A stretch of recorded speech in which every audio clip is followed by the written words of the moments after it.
Welcome to the show, Adam.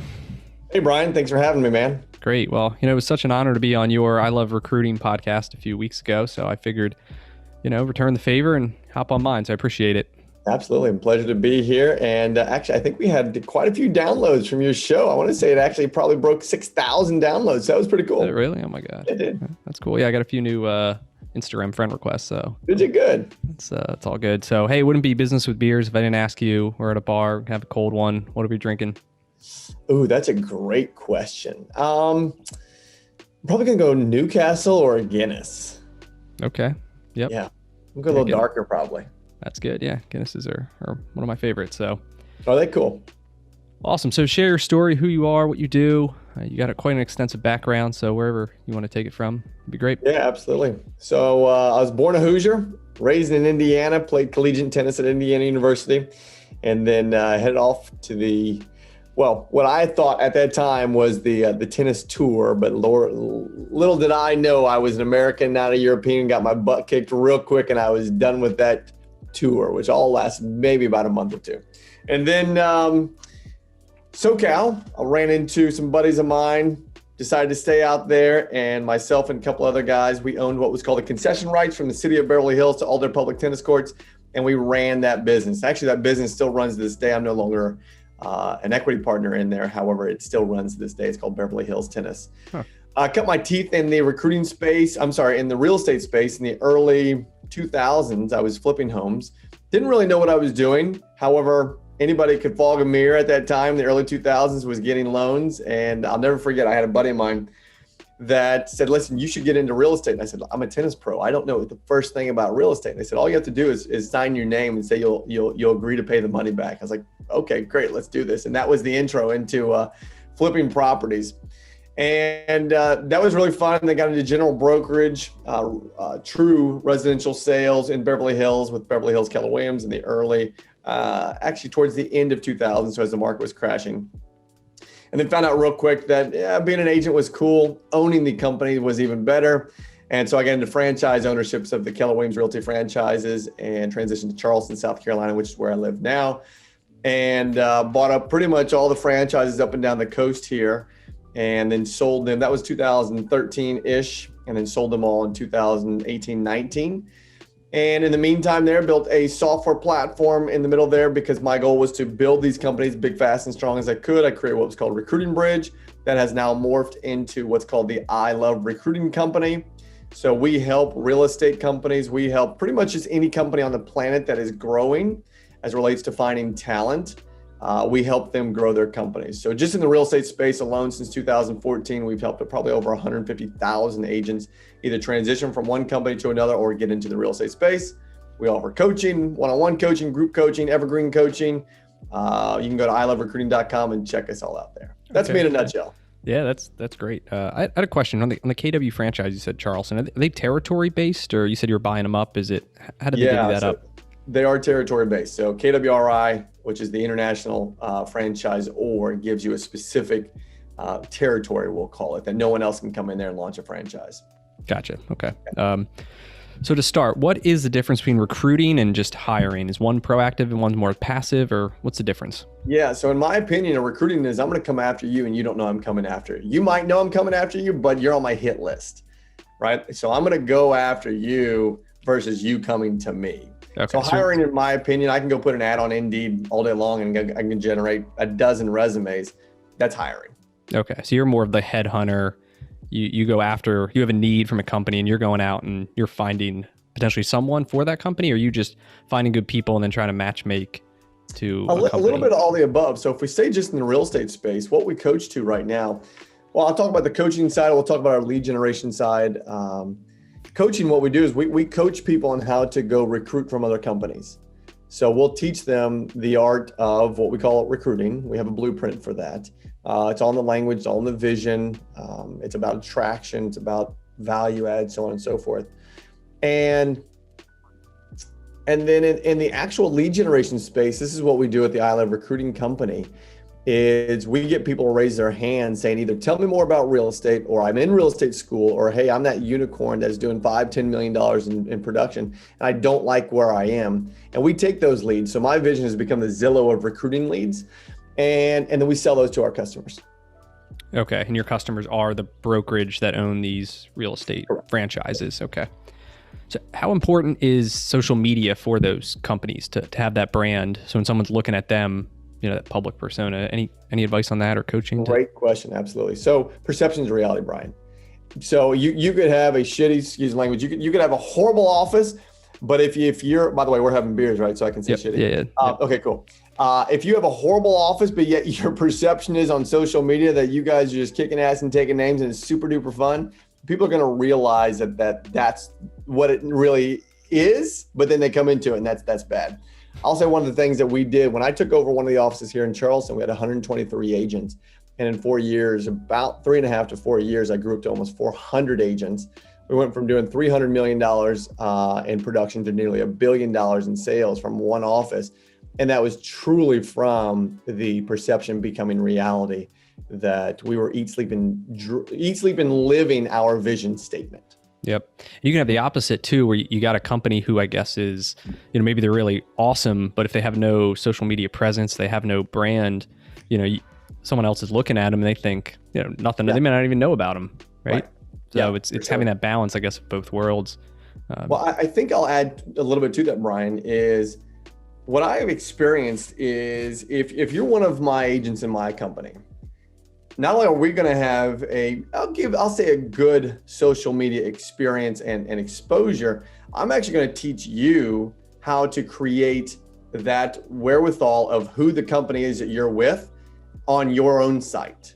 So now if someone's saying, okay, let's go look at the mothership, but let's go look at all the other players that are inside that mothership and see if there's alignment. That's what we teach a lot, is because third-party verification and validation is always better than the word of the mouth of the horse, right? Yep. So what you found is the number one reason that people are going to leave wherever they're at to go to where you want them to go? Yeah, you got to ask them. And what I mean by that is, seriously, this is one of the scripts that we teach. Hey, Brian, tell me what you did before the role that you're in right now. And here's what they're going to tell you. They're going to tell you, I was in sales, or I did this, I did that. And the next question is, well, tell me what took you out of that. And what you're going to hear there is you're actually going to hear them tell you why they're getting ready to leave their current company. Because I had a coach teach me a long time ago, if you're sitting in front of me and I'm with a different brand, I'm with a different company, you're already at a yes, and I'm getting ready to talk you out of a no, or talk you into a no, right? Yep. So if I can actually understand why you left your former company, I can then go down that path with questions to say, well, tell me more about your current company. Are you receiving the training? Like, let's just say that you left your former company because the training wasn't good enough, or your growth wasn't on the trajectory that you wanted, or you weren't making enough money, right? You said, and that's why I got into real estate. Cool. So tell me how your training is right now. Oh, it sucks. So tell me how much money you're making right now. Not enough. Great. Let's have a conversation around that. Right. Yep. So there really isn't one size shoe fits all there, Brian. It's literally, you get in there and you have to ask questions, and curiosity. When you come from a place of curiosity, you will get all your answers. Yep. And you got to find the pain. Like, what is that pain that they have, and what, sixth human need, or how many you want to say that's not being met. And right. The more questions you can ask to find that pain, be a pain-seeking missile. And then can you solve it, right? Maybe you can't, and then it's not a fit, but if you can, and it can be a win-win. Well, I teach and I coach what we call the 4 C's or the 4 corners of a conversation, right? And that looks like this. You take them into what we call a positive present. And that's me affirming what you're doing right now. Congratulations, Brian, man. You are killing it right now. Way to go. Way to go. And then you take them into a negative present. Wow, Brian, what would that have looked like if you would have had that? Right? And so that's the negative present. You can take them into a positive or a negative future. Again, those are the 4 corners. And I would, depending on the appointment, I would define before, and maybe not before, but during the appointment, whether I wanted to leave you in a positive future or a negative future with the question. So did I want you to go out feeling like, wow, that was an incredible meeting, or holy shit, I've got a lot to learn, right? Okay. So it depends. It totally depends. Yep. And one question I would have your listeners attempt is, if you're in a recruiting space or if you're in an appointment space and you want to know the feeling, right? Know the feeling, because remember, the emotional part of your brain is what's going to make the decision, not the logical part of your brain. The logic part of the brain hears, right? It hears words. The emotional part of the brain does not hear words, it feels, right? So this is a question that I coach all of our clients to. When you get them into a pain space, as a pain-seeking missile, you said, ask them this question. What about that specifically concerns you? Okay. What about that specifically? Okay. Yeah. And then I teach them what I call the three amigos. So they'll answer. Don't just take it for face value. Ask, what else? Let them answer. What else? Let them answer one more time. And then say, is there anything else? And they'll say no. And we call that emptying the bucket, right? Emptying that pain bucket. We want to bring that pain into the surface and into reality. And as they articulate that, they're like, holy shit, I had no idea that was even there. So you're kind of a pseudo shrink too. Yep. And all these principles apply to not only recruiting, but just selling in general, and, finding out what people are really looking for, whether it's a product or a service or a house or, getting their car fixed, doesn't really matter, right? They have a need, and there's always like a surface level objection that's not totally the truth. And, the best salespeople and the best educators and communicators are able to ask those questions to get to that deeper level, which is probably the truth, and possibly something even lower. So I think you nailed it right there with the word. Well, so John Maxwell, he wrote a book called Everyone Communicates and Few People Connect. Okay. Right? So it's how do you get into that connection space with someone when you're in a conversation? Again, if it's a quick little, in your world, someone brings their car in, right? And someone has to come from curiosity and ask questions and understand what's really going on. And you've got to dive a little bit deeper to connect with that human being.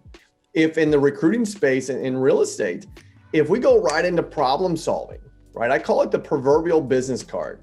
If I give you a business card, which is a solution, if I give you the business card and it's unwarranted, you didn't ask for it. Where do we put unwarranted or unasked for business cards? In our coat pocket, in the trash, and we forget they're in our back pocket and we put it in the washing machine and they're gone, right?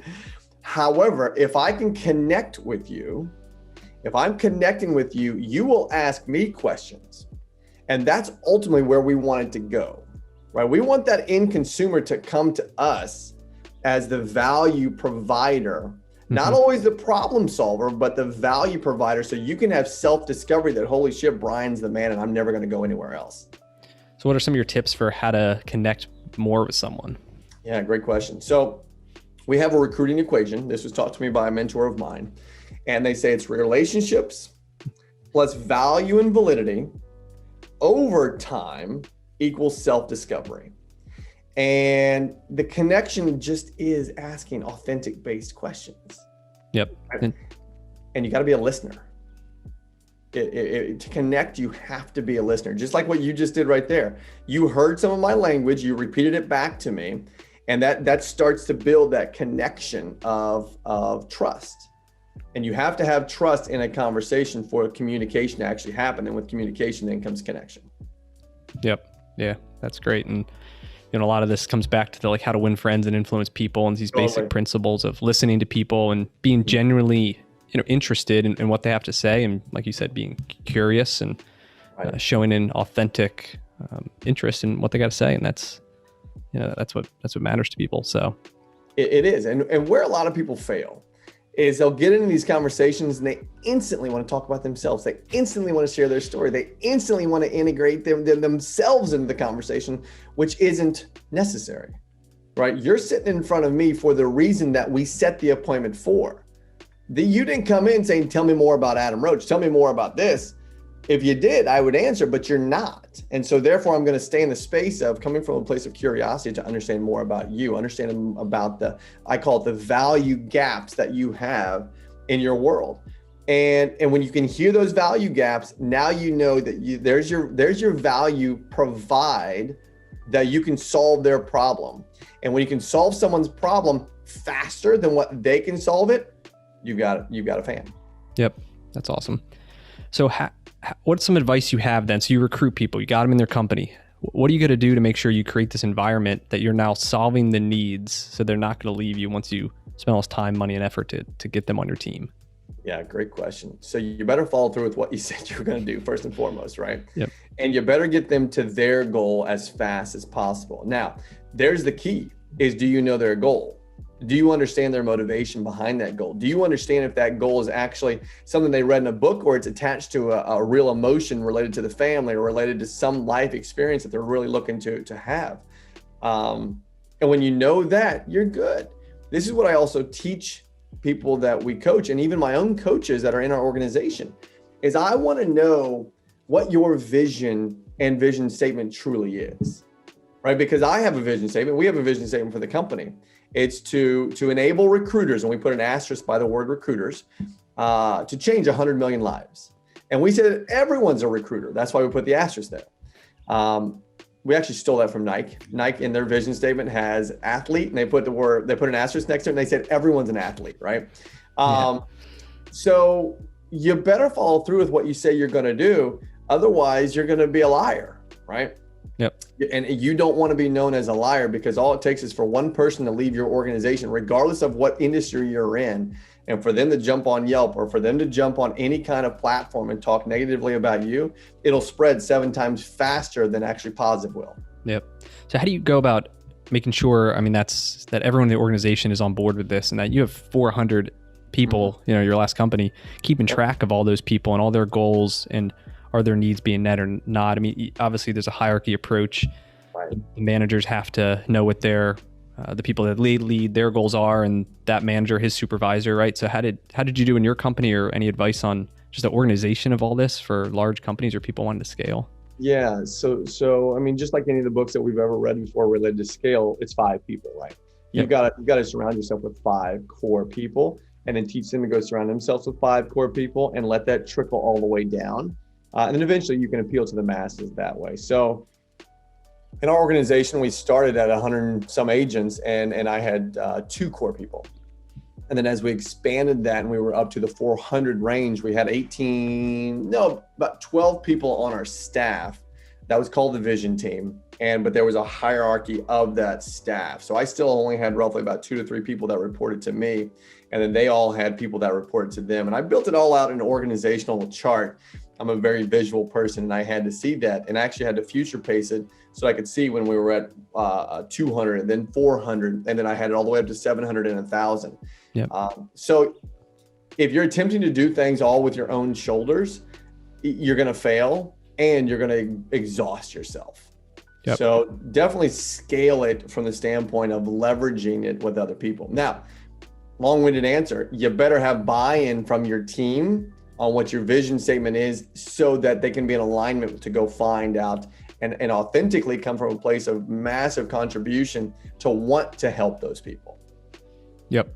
And the rule is one person can effectively manage 5 people. Roughly. Right? Yeah, roughly. Yeah. Maybe 6, maybe 7, maybe 4. Probably depends on their neediness or their, the requirements of the job. So then do you coach those people then to how to manage their team, like the one-on-one coaching or good documenting, or some people aren't natural managers, right? Mm-hmm. So then how do you go about coaching that next level? Well, so we can look at this answer in a few different ways. So we'll go back to the last Keller Williams. We'll go to the Keller Williams franchises that I own. So when we had 1, it was called the Vision Team. And then when we had 3, it was called the Coastal Vision Team. And that was the leadership of each of the franchises. And every individual and every segment or sector, if you will, of that organization had what we call big rocks. Okay. Right. And the big rocks were the goals. And then as it related to their sub or their counterparts, they understood the big rocks at their level. Right. And then we kept going all the way down. So again, from an agent perspective, the people that were controlling the bottom portion of the roster, which meant people that were only doing maybe 1 or 2 deals, all we wanted from that segment was 1 more deal. We wanted 1 more deal from those people. That was it, 1 more deal. And that just kept going up the food chain, if you will, all the way to me, where I was solely focused on profit. Okay. So, right, you got a lot going on. Real estate investor. You have 2 podcasts, right? I Love Recruiting and Real Estate Rock Stars. So yeah, I'm not doing Real Estate Rockstar anymore, but all my focus into the I Love Recruiting company. Gotcha. Okay, you're obviously a business coach. You got this recruiting tech empire. So how do you leverage your time? What kind of tools do you do to get more done in the same 168 hours that we all do? Humans. Yeah. It's all, This is all people, right? That's always people, the answer. Yeah.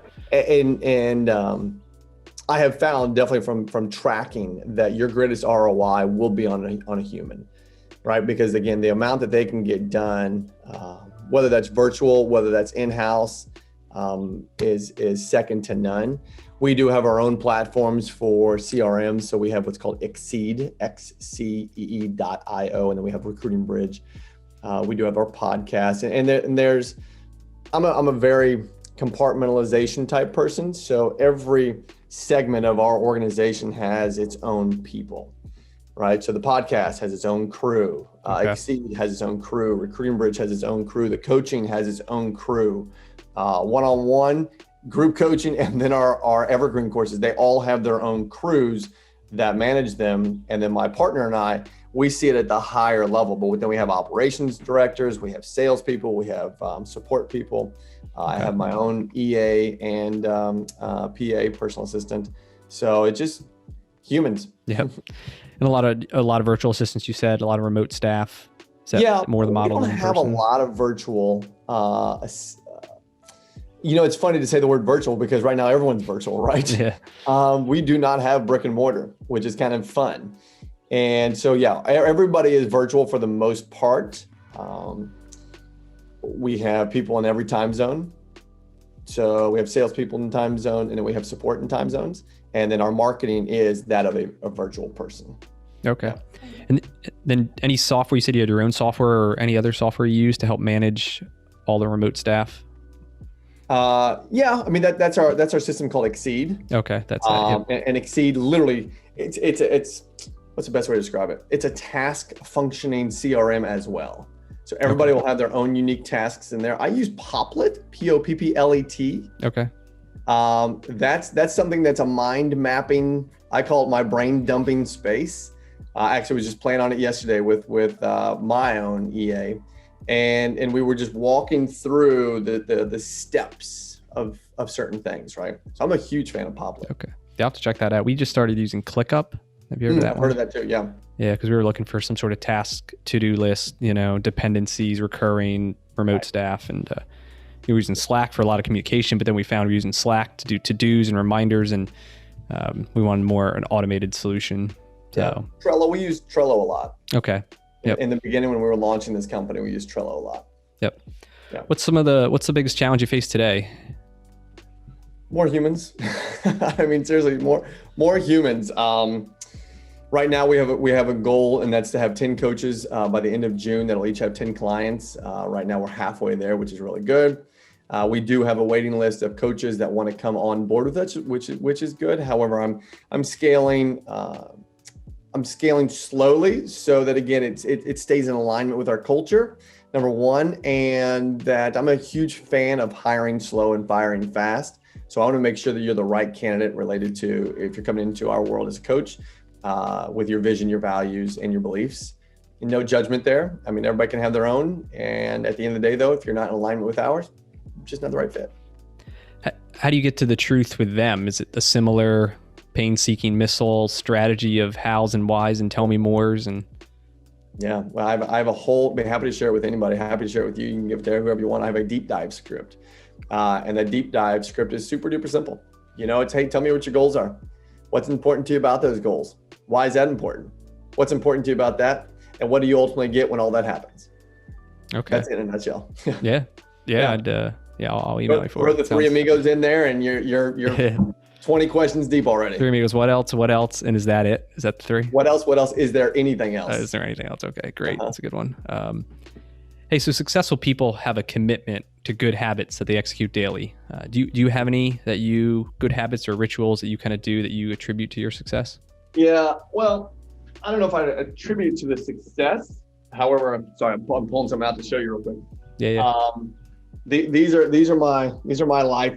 These are my life, really. So a couple things I track on a daily basis. I'm a numbers guy, so I track daily expenses. So my P&L is updated on a daily basis. I'm a huge profit margin guy, so I like to see the profit margin. I'm a big gym guy. I enjoy going to the gym.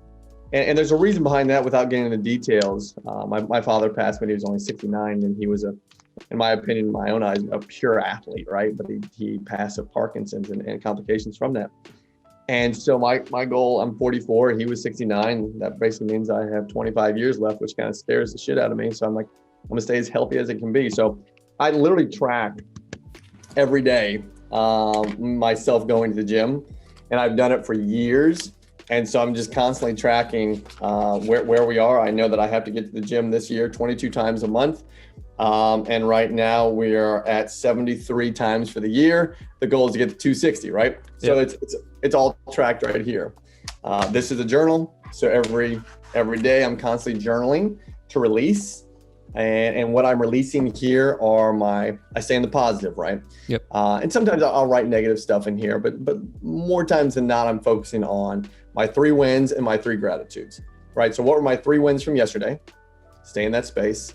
And then what are my 3 gratitudes for? And I'm not talking about just the air and the sun, the grass, I'm really getting deep. Like, for example, my kids play high level tennis. And so we were traveling and I wrote in there, hey, grateful for the Wright brothers, right? I mean, these guys created these airplanes so we don't have to drive all the way to California. And kind of put some seriousness behind it. Imagine what life would be like if those guys hadn't invented the airplane. Maybe taking the trains everywhere, I guess, huh? Yeah, hopefully we'd have like the bullet trains here. Yeah, that's cool. So that's it. I track food, but not crazily. I used to be a raw food guy when I lived in Los Angeles. Now I live in the South, so pretty much seems to be everything's fried. But hey, listen, I think as long as I go to the gym, I'll be fine, right? There you go. Yeah. Any book recommendations you're reading now or would recommend? Yeah, so I just finished the book Experience, which is not an older book, but it's not a newer book. This was really neat. Okay. This is all about the Disney experience. So how did Walt Disney, or how did Walt Disney and how does Disney now make itself the greatest place on the planet, right? Which is really good. Who Not How, we just finished. Yep. That was another great book. Yep. The book before that was called Inner Size. That right there, Brian, was a book that was a damn good book. I haven't heard of that one. What's it about? It's take the word exercise and take out X and put inner and enter it up here. Okay. So it's all inner size in your brain. Okay. How to exercise your brain, how to remove patterns, how to understand patterns, how to understand that your brain does not want you to succeed, right? Your brain is actually there to keep you alive and keep you energy efficient. So why do we not hit our goals sometimes? Your brain will actually sabotage you from hitting goals because it takes energy and effort to actually get there. And in the book, they call it like the 500-pound gorilla. Is your subconscious that stops you from hitting your goals. Yeah, the other thing I've read and experienced, it's kind of the questions you ask, right? Which is like, how could they do this to me? Or you have a negative question, you get a negative answer. You have a positive, hey, what can I learn from this? Or what am I grateful for? Or how can I do better next time, right? Then you'll get that answer, right? It's going to give you whatever you ask it. So, well, and that kind of goes back to the journaling. Why I journal my 3 wins, right? Yep. So staying in that space of progression, growth, whatever it is. I mean, as a former tennis player and as someone that is still coaching my kids, mentally, I'll say, there's no point of worrying about the point you just lost, right? I mean, what can you do about it? You can't do anything about it. You can only learn from it. And if you're so pissed off that you lost the point, and you're smashing your racket, you didn't learn anything, right? You're just frustrated and you're releasing. And I'll give a great little silly example about that. My son was playing in a tournament and he was smoking this kid. And was up 5-1 in the first set, and he wound up winning the first set, but barely at 6-4. And he was so frustrated at himself that he had given up those additional 3 games. The second set, he was mentally gone, just lost it. He was on empty, and he could not contain himself because all he was doing was worrying about how bad he was playing, right? And then during the third set changeover, I walked over to him and just had to let him have a release. Right. So I had to scare him a little bit. Okay. And I got into his head. I was like, I don't know who you think you are out here acting like this, but this isn't how we act. And I used some examples and stuff like that. And now he's bawling, right? He's Niagara Falls. But I'm not being that dad. Yeah. I'm helping him have a release. Okay. And I knew I was controlled here and I knew what I was doing. And sure as shit, he released. And then he started focusing on the positives. And the third set, he beat the kid 10-2 in a tiebreaker. Okay. But he had to have a release, right? Yep. We all have to have releases. Yep. Otherwise, it's going to continue to go down. So, yeah, so journaling's a great way. Exercising's, a great way. Mm-hmm. You got to have a plan and agenda. Otherwise, you're not going to, and you're not going to get anything accomplished. Right. So, yeah. Agreed. Yeah. Totally. So what's next for you? I mean, the recruiting business, just getting going, this tech platform, 100 million people. Mm-hmm. That's the horizon. Anything else in your future? That's about it. Nope. That's our singular focus, right? We want to grow this to as big, fast, and strong as we can. We got 100 million people that we want to get to. We got to get to $100 million in revenue, and then helping the kids achieve their goals. That's really my focus right now is watching these. And that's the beauty of, in my opinion, Brian, building companies, passive income. You got that horizontal income as you're an entrepreneur and building these companies. We're flying to Kansas City coming up. We're going to be in Georgia, and they're 10 and 12. And now I get to spend time with them to go do these things. And the income still comes in, which is nice to be able to live now a life worth living. Right. And again, that's just my own words there. I'm not knocking anybody that just has vertical income. What I am saying, though, is my focus is to be with my kids as much as possible, because 10 and 12, they're gone in 6 and 8 years. Yep. Then what the hell am I gonna do with myself? I better like myself or something. I don't know. Yeah. And so for those who don't, vertical income is what trading your time for money. You work so many hours, you get paid so much. You just go on vacation, maybe you're not getting paid. Versus horizontal is, it's not time for money. You buy assets. Those assets, whether it's a business or real estate, those assets then produce cash flow and hopefully appreciate while you're able to enjoy life. And but you got to set up systems and processes and hire lots of humans, as you said, to help help achieve their goals too. So yeah, we got to be careful with that horizontal income. Someone was explaining to me one time, they're like, yeah, it's money you make while you're laying down. I was like, I think there's probably other professions that make money while they're laying down that's still considered vertical income. That's great. Where can listeners connect with you, find out more about Adam Roach and I Love Recruiting? Yep, they can do, they can come to iloverecruiting.com. They can follow us, I.love.recruiting on Instagram. You can follow me on Instagram. It's just Adam R. Roach. You can go hang out with us in Facebook. It's called The Art of Recruiting is our group. Actually, I think we're 3 away today from hitting the 1,000 mark of people in that group.